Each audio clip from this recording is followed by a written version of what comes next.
You are far more attractive to younger men right now, today, at this exact age, than you were when you were 20.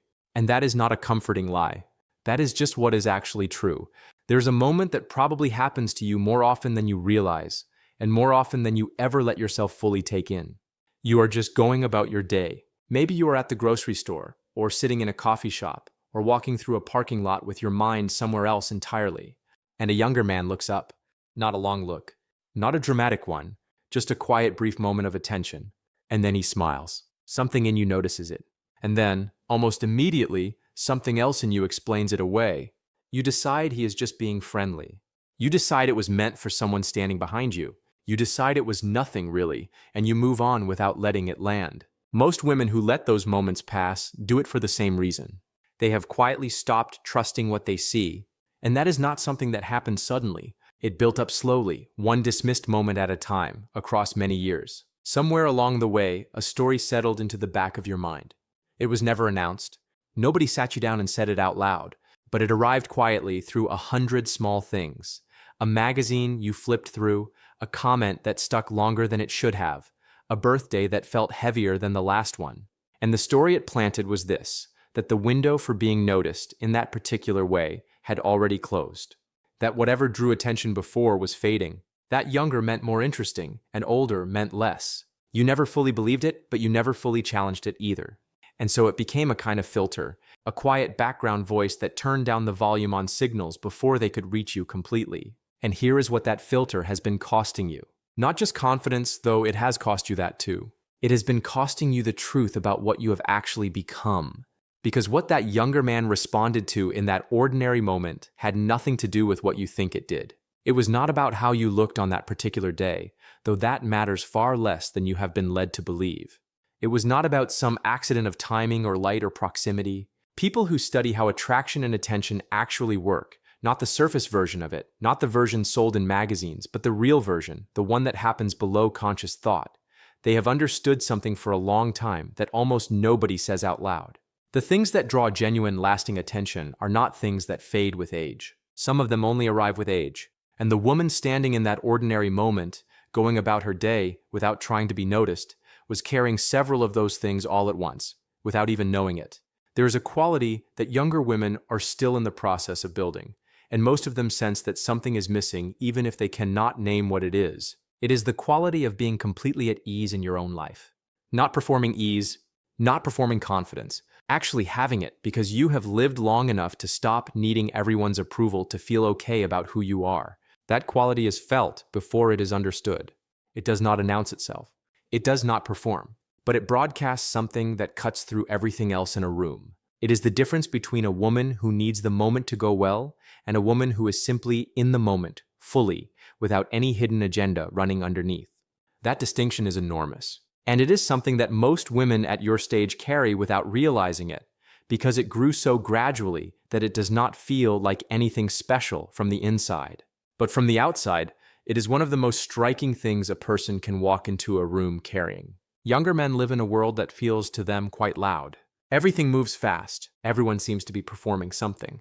Most interactions come with an undercurrent of needing something, needing to be liked, needing to impress, needing the other person to respond in a particular way.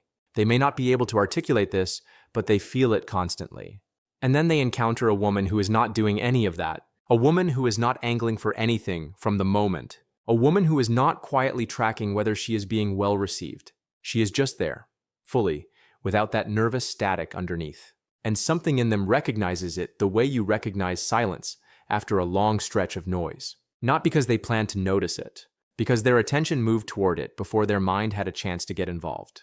The smile was not a decision, it was a reaction, and reactions do not lie. But there is something else underneath that smile, and this is the part that almost never gets said.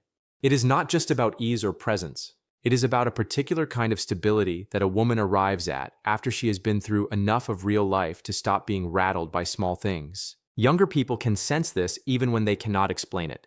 There is a texture to someone who has known real loss, real disappointment, real change, and has come through the other side of it still standing, still warm, still engaged with the world.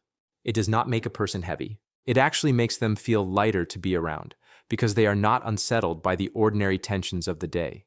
They bring a quiet steadiness into a space without making any effort to do so. And people are drawn toward that steadiness, the way they are drawn toward anything solid in a world that feels uncertain. The smile came from somewhere close to that. It was not complicated. It was simply a person responding to something that felt real in the middle of a lot of things that do not. Here is where the misreading usually happens. Most women, when they catch that kind of attention from someone younger, land in one of two places. Either they decide it must be meaningless, that he is just being polite, that he is the kind of person who smiles at everyone, that nothing real is being communicated, or they go the other way and read too much into a single moment and then feel embarrassed about having done that. Both of those reactions come from the same place. They come from a woman who has been quietly taught, over a long time, not to take her own attractiveness seriously. Not the surface kind of attractiveness, the deeper kind. The kind built from who you actually are rather than how you look on a given day. And that is not subject to any of the things you have been worrying about. When you dismiss those moments too quickly, you are not being modest. You are just repeating an old story about yourself that stopped being accurate a while ago. And the man who smiled at you was not reading that old story. He was reading you as you actually are right now. Those are two very different things. What makes this hard to see from the inside is that the shift happened so gradually that it did not feel like a shift at all. You did not wake up one morning and decide to stop proving yourself to everyone around you. You did not consciously choose to stop carrying other people's opinions of you like they were your personal responsibility. It just happened slowly over years of living through real things. But the effect of it is visible even when you cannot feel it. You move differently through a room than you did 10 years ago. Not because of anything you have been told to worry about, but because something about your internal weather has changed. You are not scanning faces the way you once did. You are not quietly adjusting yourself based on how you think you are being received. You are just moving through your life, present in it, grounded in it, and that is what crosses a room before you ever say a single word. Most women at this stage do not recognize this in themselves because they are still measuring themselves against a version of attractiveness they were taught to value when they were 20. But what they have quietly built is something that 20-year-old version of themselves could not have had yet. And it is the thing that walks into a room before you arrive. So when that moment happens again, and it will happen again, more often than you have been letting yourself notice, try to let it land this time. Not because you need it to mean something dramatic. Not because it needs to go anywhere at all, but because dismissing it is a small, quiet act of dishonesty about who you actually are right now. The woman in that moment was not lucky. She was not standing in good light. She was not catching someone on a distracted day. She was just being herself, without effort, and that is exactly what was visible. That is what people rarely say plainly enough. At this stage, the most attractive thing about you is not something you put on in the morning. It is something you built without noticing, across years of real living. And it shows up in the most ordinary places, at the most ordinary moments, without you doing a single thing to make it happen. That is not a small thing. That is actually a remarkable thing, and it belongs entirely to you. If this landed somewhere true for you, pass it on to a woman in your life who needs to hear it.